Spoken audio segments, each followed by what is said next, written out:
इस क्वेश्चन में हमें पी क्यू टेंजेंट दिया गया है और डी बी डायमीटर है। डी बी डायमीटर है ये, और ओ एक सेंटर है। और if A D B is 30 degree, ये 30 डिग्री है और ये 60 डिग्री है, तो हमें कैलकुलेट करना है एंगल क्यू ए बी। तो क्यू ए बी ये एंगल हमें कैलकुलेट करना है, और P A D angle calculate करना है, और सी डी बी कैलकुलेट करना है। तो पहले क्यू ए बी कैलकुलेट करते हैं।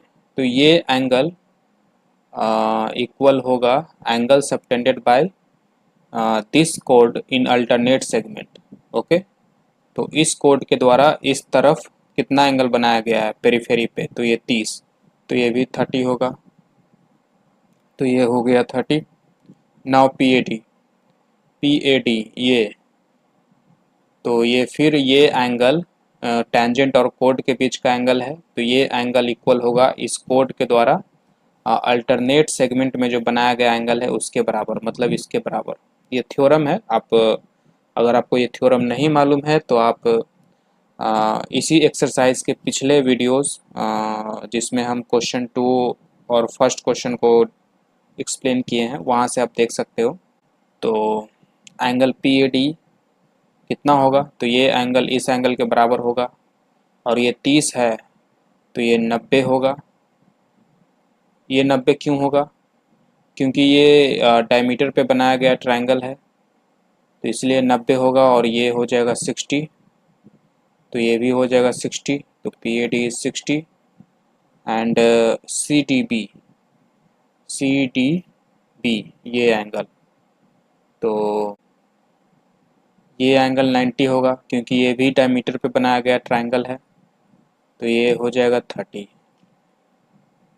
तो सी डी बी इज 30। इस क्वेश्चन में पी क्यू एक टेंजेंट है और हमसे पी आर एस कैलकुलेट करने के लिए पूछा जा रहा है। कैलकुलेट करना है हमें, पी आर एस कैलकुलेट करना है और आर ओ टी कैलकुलेट करना है। तो पी आर एस कितना हो जाएगा, पी आर एस ये एंगल कितना हो जाएगा, तो ये एंगल हो जाएगा इस कोड के द्वारा इस तरफ बनाए गए एंगल के बराबर। ठीक है, इस तरफ अगर एंगल है, कोड और टेंजेंट के बीच अगर एंगल इस तरफ है, तो ये एंगल इस कोड से बनाया गया इस तरफ, इस साइड पे जो एंगल होगा उसके बराबर होगा, ना कि इस तरफ। ये कोड इस तरफ भी एंगल बना रहा है, ठीक है, तो ये एंगल नहीं, इस तरफ। तो ये वाला एंगल पेरीफेरी पे होना चाहिए।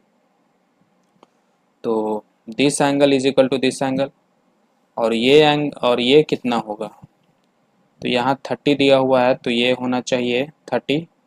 सिमिलरली यहाँ पे भी वही थ्योरम लगाएंगे, angle subtended bye angles of the alternate segment, ये थ्योरम का नाम है। तो ये 30, तो ये भी 30, और ये 30 और ये 90, तो ये हो जाएगा 60। तो ये 60 हो गया। और आर ओ टी ये वाला एंगल, ये 30 है तो ये 60 होगा। जो एक थ्योरम है कि जो कोड पेरीफेरी पे जितना एंगल बनाता है वही कोड सेंटर पे उसका डबल बनाता है, तो ये 60 हो गया। इसका सेंटर ओ है और एक ए सी है जो कि कोड है, तो ए सी ऐसे कहीं पे बना देते हैं। और angle B A C is 30 degree, B A C is 30 degree. Okay, और the tangent to the circle at C, इस सी पे टेंजेंट अगर बनाते हैं तो वो इंटरसेक्ट करता है ए बी के प्रोड्यूस्ड को, तो वो तो कहीं बहुत आगे इंटरसेक्ट करेगा क्योंकि बहुत ज़्यादा पैरेलल नहीं लग रहा है। तो ऐसा करते हैं, थोड़ा सा ये जो एसी बनाए हैं थोड़ा ऐसे बनाते हैं,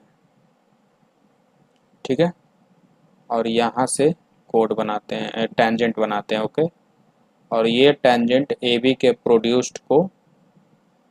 प्रोड्यूस्ड से इंटरसेक्ट करेगा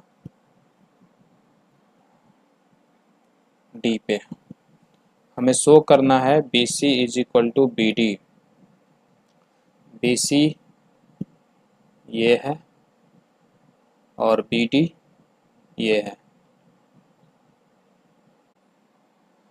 तो देखिए, B C is equal to B D करना है, तो अगर हम किसी तरीके से ये दो एंगल इक्वल कर दें तो हम कह सकते हैं कि आइसोसेलेस ट्रायंगल है और इस प्रकार से बी सी बी डी के बराबर है। तो ये एंगल इक्वल होगा इस 30 डिग्री के। क्यों? Angle B C D is equal to angle A, angles of alternate segment. आप पढ़े होंगे एक थ्योरम, ठीक है, जिसमें टेंजेंट और कोड जो एंगल बनाता है वो एंगल उस कोड के अल्टरनेट सेगमेंट पे जो एंगल होता है उसके बराबर होता है। तो पी सी डी ए के बराबर होगा और ये ए बी एक डायमीटर है तो ये 90 डिग्री होगा, तो ये 60 होगा, तो ये 120 होगा और ये कितना है 30, तो इसे भी 30 होना चाहिए, तब टोटल 180 होगा इस ट्रायंगल में। और इस प्रकार से ये ट्रायंगल आइसोसेलेस हो गया, तो बी सी बराबर बी डी हो गया प्रूफ्ड।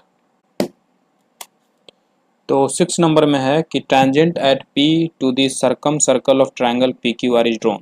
तो देखिए, जब भी सरकम सर्कल बोले तो समझिए कि सर्कल के अंदर एक ट्रायंगल है। Okay,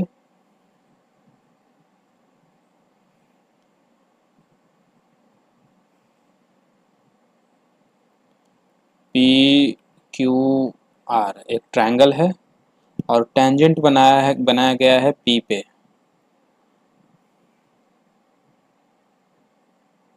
okay, if this tangent is parallel to the side Q R, अगर ये टेंजेंट क्यू आर के पैरेलल है, ओके, तो गिवन में क्या है कि टेंजेंट, इसका नाम देते हैं एम एन। तो अगर एम एन पैरेलल है क्यू आर के, तो हमें शो करना है कि पी क्यू आर आइसोसेलेस है। तो देखिए, अगर ये टेंजेंट पैरेलल है तो ये एंगल बराबर ये एंगल होगा बाय अल्टरनेट इंटीरियर एंगल्स, और ये एंगल बराबर ये एंगल होगा by alternate interior angle same. Okay, so यहाँ पे ये वाला एंगल इस एंगल के बराबर है और साथ साथ ये भी बोल दिया है कि M N is parallel to Q R, तो ये वाला एंगल इस एंगल के भी बराबर है, मतलब ये एंगल इन दोनों एंगल के बराबर है।